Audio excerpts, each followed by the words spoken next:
दुनिया हंस रही है, सही हंस रही है।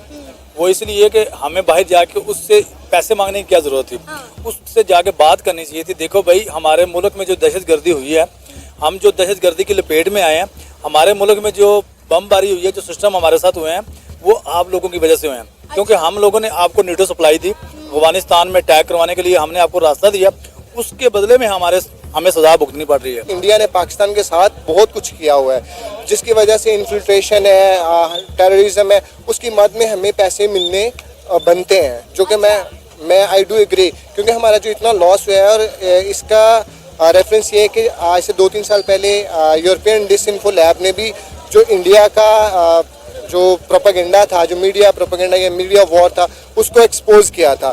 तो उसके नुकसानात क्या हुए हैं पाकिस्तान को? पाकिस्तान की फॉरेन डायरेक्ट इन्वेस्टमेंट वो रुकी हुई है। कोई सोबर, कोई सियाना अगर इंतजामी सरबराह हो ना किसी भी रियासत का, तो उसके मुल्क में आग भी लगी हो ना, तो वो दूसरे ममालिक में जाके कहेगा कि हमारा मुल्क तो बड़ा पुरसुकून है, आप लोग आए हमारे पास। लेकिन वो इस इशू पे बात नहीं करते। जब भी जाते हैं कटोरा लेके चले जाते हैं कि भाई हमारा कटोरा खाली है, इसको भर दो। जब भर लेते हैं, वापसी आके वो हमसे वसूल कर लेते हैं कि भाई हम आपसे निकालेंगे बत्ती के बिलों में, पानी के बिलों में। हमारे अंदर गैरत जो सोवरेनिटी है उस पर हमने कंप्रोमाइज़ किया है, और हमने पाकिस्तान का नाम रोशन करने की बजाय हमने इसको जलील किया। चंद अनासर ने अपने फिर पाकिस्तान को दुनिया भर में जिल्लत और रुसवाई का सामना करना पड़ा जब पाकिस्तान के प्राइम मिनिस्टर शहबाज शरीफ साहब ने यूनाइटेड नेशन के अंदर बैठ के कहा कि 9/11 के बाद पाकिस्तान को दहशतगर्दी का सामना करना पड़ा है। पाकिस्तान में बहुत ज्यादा दहशतगर्दी हुई है, जिसकी वजह से हमारे कई लोग मारे गए और पाकिस्तान को 150 बिलियन डॉलर का नुकसान हुआ है। पाकिस्तान कर्जे में डूबा हुआ है, लिहाजा पैसे मांगने के अलावा हमारे पास और कोई दूसरा रास्ता नहीं है। नमस्कार दोस्तों, आप देख रहे हैं इंडिया इंडिया 2.0 और मैं हूं आपका दोस्त सुशांत।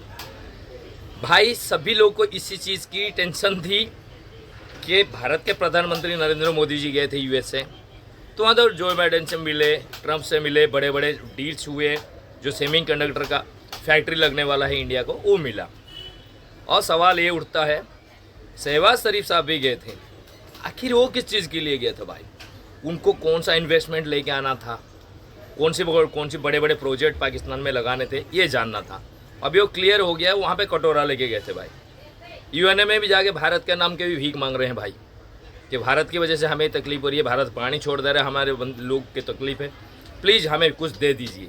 बहुत ही मज़ेदार वीडियो है, लोगों की वहाँ की बातें सुनते हैं और वो लोग कैसे अपने खुद के प्रधानमंत्री के पोल खोलते हैं, जरा ये देखेंगे इस वीडियो पे।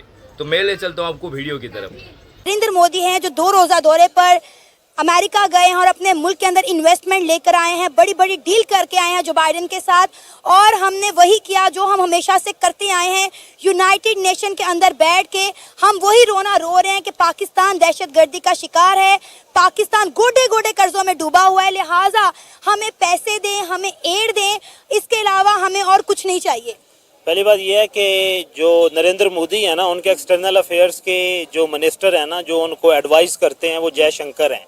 9/11 हुआ था 2001 में, 9/11 हुए 23 साल का अरसा गुजर चुका है। उसके बाद इन्होंने मुसलसल 5 साल हुकूमत की, फिर पिछले 2.5 साल से ये हुकूमत में है, और जो इनके सपोर्टर हैं 5 साल, उन्होंने भी हुकूमत की है।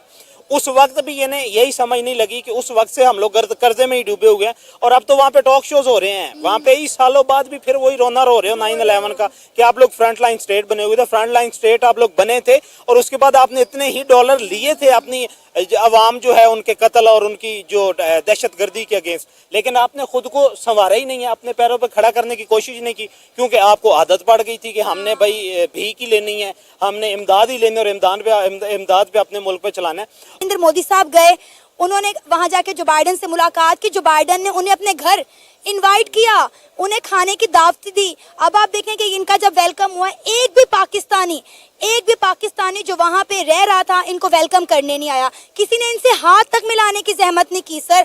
और जो बाइडेन भी पता नहीं अब इनसे मिलते हैं कि नहीं मिलते। देखिए, कैदी नंबर 804 कहता था कि अमेरिका वाले जो है ना, वो खुददार शख्स की इज्जत करते हैं, और नरेंद्र मोदी का एक 40 साल सियासी कैरियर है और खुदकारी पे मुहित है, उसका मुश्तमिल है। और इसीलिए अमेरिका जैसा मुल्क जो है, अभी उन्होंने जो है वो सेमीकंडक्टर का प्लांट जो है वो वहाँ पे लगाया कोलकाता के अंदर। कोलकाता के अंदर अमेरिका के ताउन से, तो वो लगवाया। तो उन्हें पता है कि ये रियासत के ऑनर के लिए है और इलेक्टेड प्राइम मिनिस्टर। सबसे पहला इमेज तो हमारी रियासत का बदकिस्मती से ये बन चुका है कि कहीं पे भी हम लोग चले जाएं, मेरी अमेरिका में रहने वाले लड़कों से बात होती है, इंडिया में मेरे बड़े फ्रेंड्स हैं कुछ सोशल मीडिया पे, जो कहते हैं कि यार आप लोगों को जब 76 सालों में आप लोग एक ऐसा इलेक्शन नहीं करवा सके जिसपे आवाम को या दुनिया को ये महसूस हो कि यहाँ अब ये गवर्नमेंट जो है ये इलेक्टेड है, पीपल लोगों की गवर्नमेंट है, तो हम इस पे ट्रस्ट करते हैं। तो जब हमारे यहाँ ट्रस्ट लेवल ही ये हो कि हमारे यहाँ इलेक्शन कमीशन ऐसा मुतनाज़ा हो चुका हो, तो किसी ने इन पे क्या जो है वो, और दूसरा ये है कि काउंटर क्या है, ये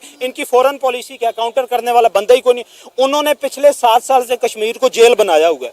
कोई बंदा दुनिया की कोई रियासत का कोई फॉरेन मिनिस्टर, कोई हेड ऑफ द स्टेट सवाल तक नहीं उठाता आजाद। हम बस ये कहते हैं कि कश्मीर हमारा है, कश्मीर हमारी शारक है, बस उस शारक को हम लेके बैठे हैं और उन्होंने उसको हड़प कर दिया। कोई यहूदी लेबी के पास जाते हैं कि हमारी मदद करो।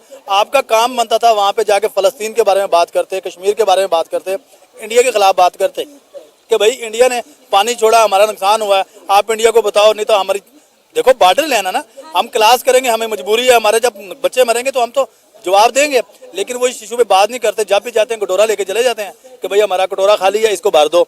जब भर लेते हैं वापसी आके वो हमसे वसूल कर लेते हैं कि भाई हम आपसे निकालेंगे बत्ती के बिलों में, पानी के बिलों में। बात ये है कि लीडर तो ये है ही नहीं। सर देखिए, ऑलरेडी कोई दुनिया का मुल्क ऐसा नहीं है जो हमें इनवाइट करे, क्योंकि उन्हें पता है कि इन्होंने आके मांगना है और कोई दूसरा काम नहीं करना। आप किसी घर में बार बार मांगने के लिए जाएं ना, तो अगली दफ़ा वो घर वाले दरवाज़ा नहीं खोलते हैं। इसलिए पहली बात यह है कि हमें कोई बुलाना पसंद ही नहीं करता, और जब हमें कोई बुला लेता है तो हमें यही नहीं पता होता कि हमने अपने मुल्क को रिप्रेजेंट कैसे करना है। सर सोशल मीडिया पे हमारा तमाशा बन के रह गया है। 2 दिन पहले नरेंद्र मोदी साहब गए, उनका वेलकम आप देखें, रेड कार्पेट वेलकम किया गया, लाखों की तादाद में वहाँ पे इंडियंस मौजूद थे जिन्होंने उनको वेलकम किया, खुश हुए, उन्होंने बताया कि हम नरेंद्र मोदी से कितना प्यार करते हैं। ख़वातीन ज़ारों कतार रोई हैं वहाँ पे। और आप देखें, जब शहबाज शरीफ के एक पाकिस्तानी उन्हें एयरपोर्ट पे लेने नहीं आया, किसी ने भी उनसे हाथ नहीं मिलाया, किसी ने उनका रेड कार्पेट वेलकम नहीं किया। सर इतनी इंसल्ट किसी की हो, कभी दोबारा मुड़ के ना जाए उधर। देखिए बात यह है कि रेड कार्पेट बिछाने की बात छोड़े, उन्होंने क्या बिछाना है? क्या पाकिस्तानी वहाँ मौजूद थी? वहाँ पे आपके नहीं थी, मैं बता तो रही हूँ, नहीं थी। क्यों इस्तेकबाल करेंगे? क्यों करेंगे इसका इस्तेकबाल?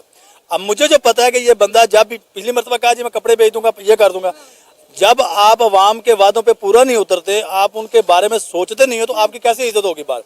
तो अभी आप देख रहे थे पाकिस्तानी के काफ़ी समझे सुलझे हुए लोगों की बातें। समझ में नहीं आता है जो आम पब्लिक, आम बंदा इतनी समझदारी से सारी बातें कर सकता है, तो जो देश के प्रधानमंत्री है फिर उनको ये सारी चीज़ें कैसे समझ में नहीं आती? हाँ, बहुत ही सोचने वाली बात है भाई ये। और बोला जाता है कि ये लोग सब जानते हैं, सब समझते हैं, ये हर वक्त एड्स लेने जाते हैं, भीख मांगने चले जाते हैं, कभी यूएनए में जाते हैं। अभी यूएनए बच्चा हुआ था, उसको भी नहीं छोड़े उन्होंने, 11/11 का नाम बात बोल के, अब ये भारत का बात बोल के कि भारत भाई वहाँ पे इतनी मिलिट्री फोर्स बढ़ा रहा है, ये इक्विपमेंट कर रहा है, भारत बारिश में पानी छोड़ देता है हमारे नदियों में, हम संभाल नहीं पाते, हमारे लोग मरते हैं और हमारी जो बर्बादी होती है फसलों की वो। तो ये सही भरना है भाई दुनिया को। सारा दुनिया टेक्नोलॉजी पे काम करके आगे बढ़ रही है, ये ले वो उसी को मुद्दा बना के भाई भीख मांग लेते हैं। बोलते भाई आप लोग पोल्यूशन फैला रहे हैं, आप लोग 5G ला रहे हैं, आप लोग बड़े बड़े कारखाने फैक्ट्रियाँ लगा रहे हैं, तो जो पोल्यूशन होता है उसका इम्फेक्ट हमारी इधर पड़ रहा है। हमारे देश में बाढ़ आ गया ना, और हमें कुछ दे दो, हम तो कुछ नहीं करे, हमको दो भाई। ये भीख मांगने के इतने नए नए तरीके निकाल लेते हैं कि इसका कोई हद ही नहीं है भाई। ये सब देख के खुद पाकिस्तानी के लोगों को शर्म आता होगा, हमें तो आता ही, हमें तो शर्म नहीं आता, लेकिन मज़ा बहुत आता है। मैं तो पूरा दावा के साथ कह सकता हूँ, हिंदुस्तान के लोग खूब मज़े ले लेके सारे वीडियो देखते हैं और ये न्यूज़ सारे पढ़ते हैं। आज के वीडियो में बस इतना ही था भाई। ये वीडियो आपको कैसी लगी ज़रा हमें कमेंट करके ज़रूर बताएं, और फिर नेक्स्ट वीडियो में मिलेंगे किसी एक नए मुद्दे के साथ। जब तक अपना ध्यान रखिए। जय हिंद।